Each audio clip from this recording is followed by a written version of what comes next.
Iran, America, Israel 3 நாடுகளுக்கு நடக்கிற போருக்கு நடுவுல ஈரான் கண்ணுல மண்ண தூவிட்டு, அமெரிக்கா செம்ம கெத்தான ஒரு விஷயம் ஒண்ணு பண்ணியிருக்கு. அது ஒரு விஷயத்த நம்ம பார்க்க போறோம்.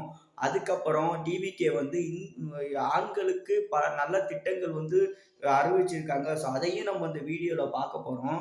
அதுக்கப்புறம் பார்த்தீங்கன்னா வந்து, அ இப்போதைக்கு தமிழ்நாட்டுல வந்து கேஸ், பெட்ரோல், டீசல் இந்த இந்த இதெல்லாம் வந்து தட்டுப்பாடு இருக்குன்னு சொல்லியிருக்காங்க. ஸோ அது லைஃப்ல இனிமே அது தட்டுப்பாடு இருக்காது. ஸோ அத பத்தி நம்ம பார்க்க போறோம்.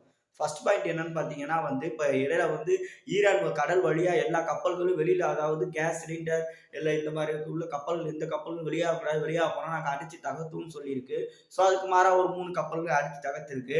ஸோ இதே நேரத்துல வந்து நமக்கு வந்து கேஸ் சிலிண்டர் பற்றாக்குறை வரப்போகுதுன்னு நம்ம தெரிஞ்சு நம்ம பேனிக் ஆகுற இந்த நேரம் பார்த்து நம்மளுடைய மினிஸ்டர் அதாவது தமிழ்நாட்டோட மினிஸ்டர் ஜெய்சங்கர் அவர்கள் ஈரானோட மினிஸ்டருக்கு கால் பண்ணி பேசியிருக்காங்க. அதுல பார்த்தீங்கன்னா இந்தியாவோட டிப்ளோமசிக்காக எங்களுடைய கப்பல்கள் அங்க 2 நிக்குது. ஸோ அந்த கப்பல்கள் அவசியம் எங்களுக்கு வேணும். ஸோ நீங்க வந்து கப்பல்களை வெளியாக்கி ஆகணும் அப்படின்னு சொல்லிட்டு ஸோ ரிக்வஸ்டா கேட்டிருக்காங்க. ஸோ ஈரான் வந்து என்ன சொல்லியிருக்காங்கன்னா அதுக்கு அக்செப்ட் கொடுத்து இந்தியாவோட பிளாக் இந்தியாவோட கொடி போட்ட 2 கப்பல்கள் வெளியாயிருக்கு. அதுல பாத்தீங்கன்னா ஒன்னு வந்து oil, crude oil, petrol, diesel அந்த அந்த கப்பலும் இன்னொரு வந்து எல்பிஜி நிறைய அந்த கப்பல்கள் வெளியாயிருக்கு.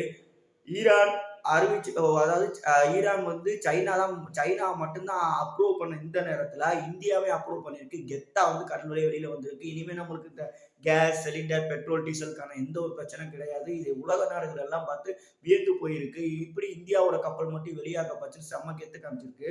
அது போக விஜய் ஆண்களுக்கு நலத்திட்டங்கள் என்னன்னு பார்த்தீங்கன்னா, பூரண மதுவிலக்கு திட்டம் அறிவிச்சிருக்கதா வந்து இடையில நியூஸ் வந்திருக்கு. ஸோ பூரண மதுவிலக்கு திட்டம் வந்து ஆண்களுக்கு பல ஒரு நன்மைகள் நடக்குங்கிற ஒரு நம்பிக்கை இருக்கு. ஸோ அதனால பூரண மதுவிலக்கு திட்டங்களும் சொல்லி கொண்டு வந்திருக்காங்க.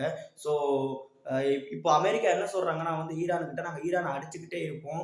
நாங்க எந்த அளவுக்கு அடிக்கிறோமோ பயங்கரமா அடிப்போம். எப்படி இந்தியாவோட, சைனாவோட கப்பல் உங்க கடல் வழியா வெளியில வந்துச்சோ, அதே மாரி மத்த நாடுகளுடைய கப்பல்களும் வெளியாகும்னு சொல்லிட்டு அமெரிக்கா பெரிய கட்டளை வச்சிருக்கு. ஆனா ஈரான் அதுக்கு முடியவே முடியாதுன்னு சொல்லிட்டு பதிலடி குடுத்துக்கிட்டே இருக்கு.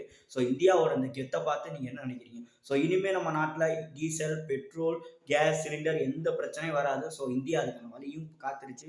ஸோ என்னைக்கும் இந்தியா, இந்தியா தான். ஸோ அதே மாரி மறக்காம மக்களே டிவிக்கு ஓட்டு போட்டுருங்க. ஸோ ஆண்கள் நலத்திட்டங்கள், பூரண மதிவிலக்கு திட்டம் வரட்டும். வாழ்க்கையில ஒரு நல்ல திட்டங்கள் வரட்டும். ஸோ தொடர்ந்து அப்டேட்டுகள் குடுக்கப்படும். நம்ம சேனலை மறக்காம சப்ஸ்கிரைப் பண்ணிடுங்க.